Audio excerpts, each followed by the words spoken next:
Hi friends, welcome back to my channel. I don't quite know what this video is going to be. After my break, I just decided that I wanted to vlog, I guess. So this is going to be either a Kindle vlog or a weekly vlog or something like that, because yesterday I started and got 25% of the way through The Truth About Heartbreak. This is a taboo romance. I know there's cheating. I don't know much else. At this 25% mark, we have been introduced to our heroine, who in the beginning of the book is adopted by her adopted family, and the hero, Everett, is honorary member of their family. He isn't actually a brother or a stepbrother or anything like that, but he's very good friends with Son, so he is over there all the time. And in the beginning of the story, River, the heroine, is 13, he is 17, and there isn't really any like romantic feelings on his end. He's just very protective of her. Both him and his friend / her brother are very protective. Everett kind of goes out of his way to make sure that she feels safe and protect her and things like that, and it's very, very sweet. The 25% mark, we found out that Everett's grandfather, who through the beginning of the book has been sick, we assume has died. We don't know. We get a phone call from his neighbor who says, "I'm so sorry," and then it jumps forward 3 years, I think. I don't know if it's because I haven't read a romance in a long time, like physically read a romance. I've just listened to audiobooks of like traditionally published. I am immediately gripped by Everett. Like, I immediately like him as a hero. I think he's very, very sweet. River herself is a very standoffish character. She was in the foster care system her whole life. She has a lot of trauma. There has been hints at a sexual trauma, but we haven't quite explored it yet. She has a lot of scars on her body from the abuse that she's endured. So she's very standoffish, very shy. She doesn't really like strangers. She doesn't like men in particular. Didn't really get a whole lot from her. We kind of saw her settling in and getting more comfortable and feeling open to her adopted family. But other than that, we didn't get a whole lot. So I will catch you at the 50% mark. So I was gonna do a cute little moment where I updated you in my car, and then I remembered that it's 97 degrees out and the humidity is 70%. And it feels like I'm breathing a lake. So we're not gonna do that. But I started and finished, oh hi, hey. I started and finished Set, that Alexandria house, and I ended up giving it 4 stars. So I think I'm getting to this place with my reading where when I first started reading adult romance, I would read anything I could because I didn't know what my tastes were. And I think the more that I read, the less I enjoy like novellas. Most of the time, they don't provide me the satisfaction that I'm looking for, I think. And while I enjoyed this a lot more than most novellas I read, I think that I didn't get as much relationship development as I would have wanted. So this is about Karima and Set. Set lives in Vegas and Karima lives somewhere else. They met up at their high school reunion. They had a one-night stand, and now they meet each other like every couple of months. They have like a sexcation, and then they go back to their lives. And we are seeing this particular time where she goes and stays at his house, and they are feeling deeper feelings for each other, and that's kind of that. Again, I liked the couple, I liked their relationship, but I wish that I had seen their life together after she made the decision to move to Vegas with him. Because I just wanted more of their relationship, I think. And so I think I'm going to try to steer clear of the shorter novellas. Rilzy Adams, one of my favorite contemporary romance authors, writes almost exclusively novellas. Alexandria house, I've enjoyed several stories by her. We have Christina C. Jones. We have a bunch of authors that write novellas generally that I really enjoy, and I want to continue consuming their stories, but it's just hard because I think I am like finding I don't really like his novellas as much as I maybe thought I did. And then I ended up getting 50% of the way through The Truth About Heartbreak, and in this percentage that I've read so far, we saw the 3-year time skip to when River is 14. She's 16 and Everett is 20. And they are at a party that he threw at his house, and she propositions him to take her virginity. He rejects her, so she goes to someone else that she goes to school with. It makes Everett jealous, and he can't really identify why it makes him jealous. He doesn't know if it's like his protective instinct for her or if it's something else, and he kind of ignores any other non-brother feelings that he's having for her. And he is with Isabel, who is a girl that in the first 25% he got with. And so we skip forward some more years, forward again to when he is 27, I think, and she is 20. If I can do my math correctly. And he's still in a relationship with Isabel. He's been in a relationship with her for 10 years at this point. And her and Everett had one night together. And now he feels like he can't let her go. But also he doesn't want to leave his relationship with Isabel. It's been alluded to the fact that they might have had a miscarriage. And so he made this promise to her that he would never leave her. And so he feels obligated to be with her. And the thing with Isabel is, like, cheating is not okay in real life, right? But Isabel and him just, like, don't work together. When we first saw them together as teenagers, it was very obvious that that wasn't the sort of personality that fits him. Their lives don't work together, their personalities don't work together, and he's very clearly with the wrong person, and it's very obvious that she just doesn't, like, they just don't work. She doesn't have the personality that fits him. I don't want to, like, call her a bitch or whatever, because I think if she had someone up to this point that was willing to commit to her and had a similar personality in life views as her better nature would show. But I think because of the possible miscarriage and some other things that they might have endured, in addition to her feelings of inadequacy and their failed relationship, she's just not, like, her best, I think. So it's hard because Everett is not with her when he should be, because he doesn't love her in that way. He can't be with River because he has this obligation. River can't be with him because he's in a relationship. And Isabel, while she's not a main character, you feel bad for her because of what is being alluded to, but you just feel bad for her in general because you can tell that she was in this relationship really young. It wasn't a relationship that should have stuck around, and he's not giving her, like, himself, really. And there's several conversations that he's said to us as the reader, that in his head or whatever, that he's never given his heart, he's never given his effort. They have sex, that's the extent of their relationship, but anything emotional is not something that he's given her. So it's hard because you feel bad for Isabel, but you also understand the connection that River and Everett have, and I'm really enjoying it. And it's like, it hurts my heart. I still stand by what I said about Everett. He's definitely a different type of hero than I'm used to seeing, or that I'm used to enjoying, rather. I don't really read a lot of stories with soft heroes. I generally love them when I do read them, but it's just not something that I usually gravitate towards. So I'm enjoying it, and I want to continue reading. I wanted to continue reading, but I wanted to update you guys at the 50% mark. I'm gonna go make myself some lunch, do some chores, and then I will get back to reading. Yes, this could be a very good one. This could be a new author that I check out, or it could go horribly wrong.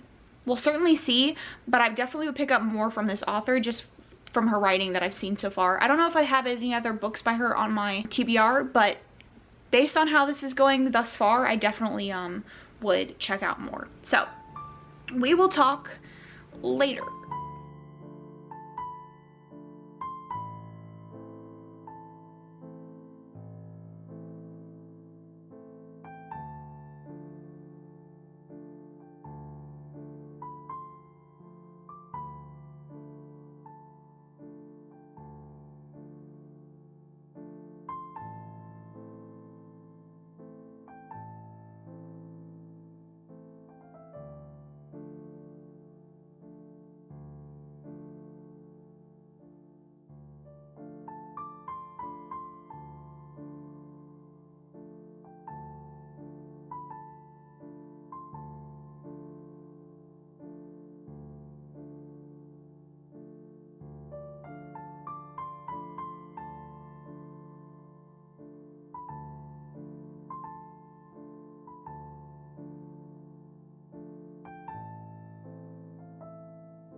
Good morning, friends. Last night I finished The Truth About Heartbreak and I did end up giving it 4 out of 5 stars. I felt like some of the angst and the character growth was a little bit forced. And pushing each other away and hooking up, like they just were kind of repetitive. So I couldn't give it the full 5 stars. I then started and DNF'd at King of Coram. This is a high school bully romance. I hadn't heard anybody talk about it, but I saw it on Kindle and bully romance is like my shit. So I downloaded it, finally got to it, and I didn't like it. I wasn't very far in, maybe 20% when I DNF'd it. If you go and look at the Goodreads reviews, they're not good. Like pretty much all of my friends gave it 1 star. Everybody has a line. And obviously one of the most common ones is sexual assault, especially like the hero against the heroine. Context of it really matters to me, in my opinion. So like if I'm reading like a Captor Captive or something like that, where it's like sex trafficking or something like that, I'm expecting that to happen. I just don't really feel like we're gonna get there with this hero. Like, from what I have read, it seems like he's going to be very unapologetic. I also didn't believe his character. Like, he's written to be like very alpha, and it's like a mafia school, so he's like the mafia, like he's a son of a big mafia guy, and he was just kind of lackluster and boring. So I definitely was not impressed with him, and I didn't feel like he was going to get to the point that I wanted him to get to, and his personality was not great. So I am currently reading Lilac. I started it last night and I got maybe like 5 pages in. It's a rock star romance, which I don't love the fame trope, so we'll see how I like it. But it is poly. That's it as far as my reading. I haven't started an audiobook yet, but I probably, like looking at my script, I'm either going to start Behind the Scenes by Christina C. Jones, which is a longer one of hers, so I'm excited for that, or Last First Kiss by Nicole Falls, which is shorter, but I have read, I think, 2 other books by her and I enjoyed them. So I'm gonna start one of those. I also might read In the Tall Grass by Stephen King. I don't like Stephen King, but I've heard this short story is really good. That's kind of what I'm thinking. Other than that, I do need to read Kingdom of Ash for another video. I will probably talk to y'all later tonight. It's Friday, and I think I'm probably going to try to do a 24-hour readathon in this vlog because I really need to read Kingdom of Ash, and I'm not going to talk about it here because it's going to be in a Throne of Glass reading vlog, but I do need to get through it, so that's probably what's going to happen. Anyways, I will talk to you later. I don't have anything of importance to say because I'm 7% into Lilac. But does BB Reed know that opaque is not a color?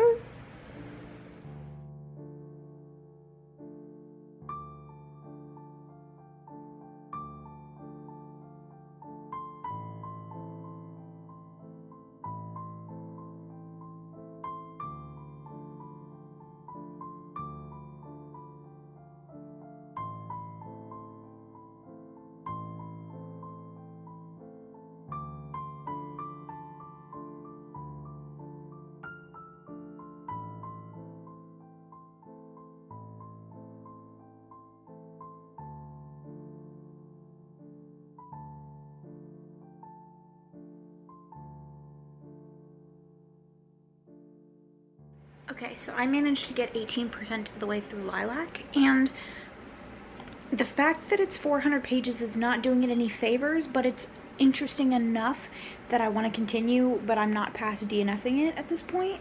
The writing is very cringy, and the guys are not as believable with their alphaness as I feel like they're supposed to be. For right now, I am going to do the 24-hour readathon thing of Kingdom of Ash.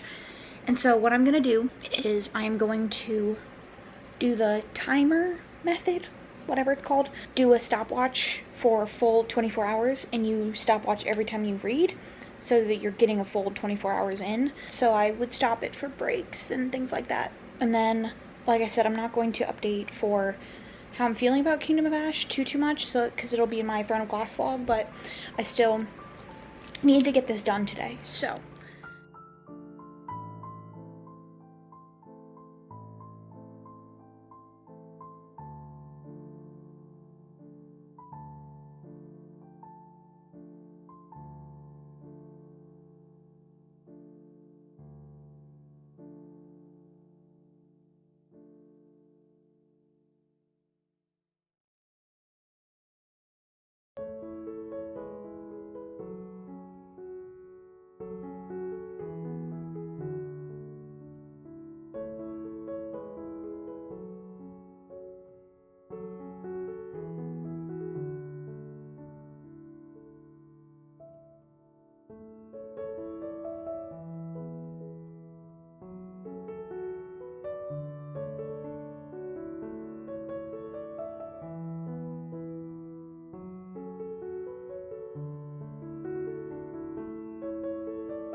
okay, so last night I stopped my watch at 3 hours and 7 minutes, and I did a little bit of reading this morning and I forgot to do the timer, so I am up to page 311.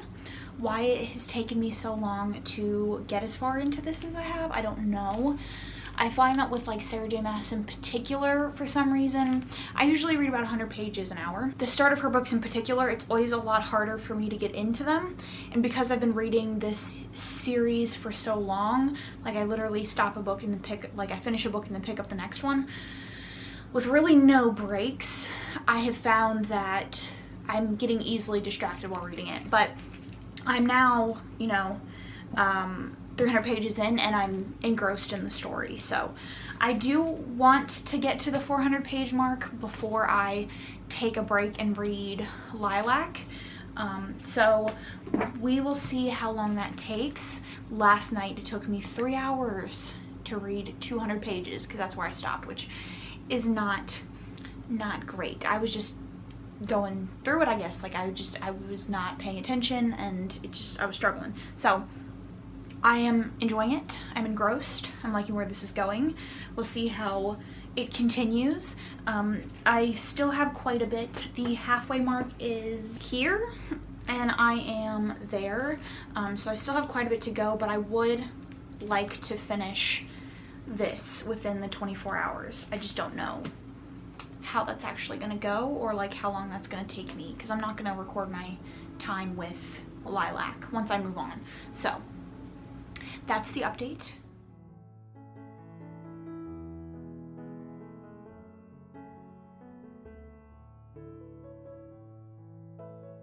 So I ended up DNFing Lilac because it just is not it for me. The idea of reading 500 pages and not enjoying it made me sad. So I am so happy that I made that decision, because I then picked up, or I'm currently reading Filthy Little Pretties, which is the first book in the Hillcrest Prep series. I haven't read anything by this author before, but I've heard various things about her series, specifically like her newest series, the Romeo and Juliet retelling or whatever. This is like Gossip Girl basically, and I'm so enjoying it. I am 25% of the way through, and it is about Donovan, Gray, and Liam, who were best friends when they were younger.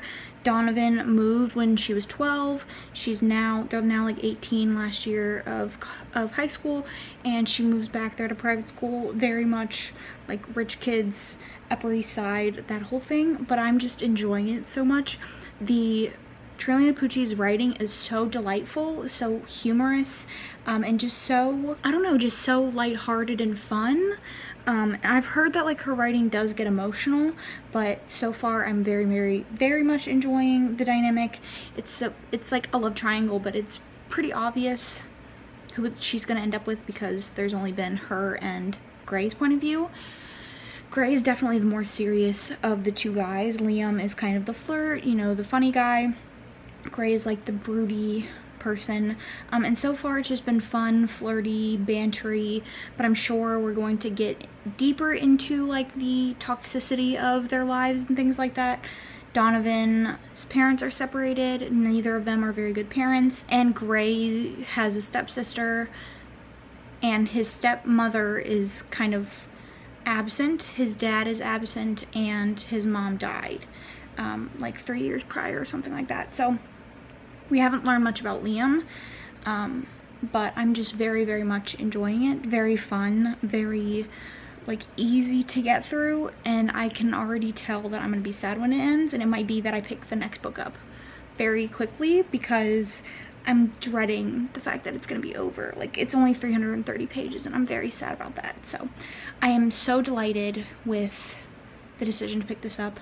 It had been on my TBR for a pretty long time, and I just put it off, and I'm so happy that I decided to pick it up. So we will talk again when I'm at 50%. Right, friends, it is Sunday night, so I'm going to wrap up with the reading vlog. I ended up like forgetting to do the timer thing, so I kind of gave up on it, but I ended up getting 500 pages into Kingdom of Ash, so it's not quite the finishing it that I wanted to do, but still I'm pretty proud to get halfway through. And then I also finished the Hillcrest book, Vicious Little Something or Other, and I ended up giving it 3 stars. So the issue that I had with this one is that the vibe that I was going for, or that I loved in the beginning, really changed about 50% of the way through.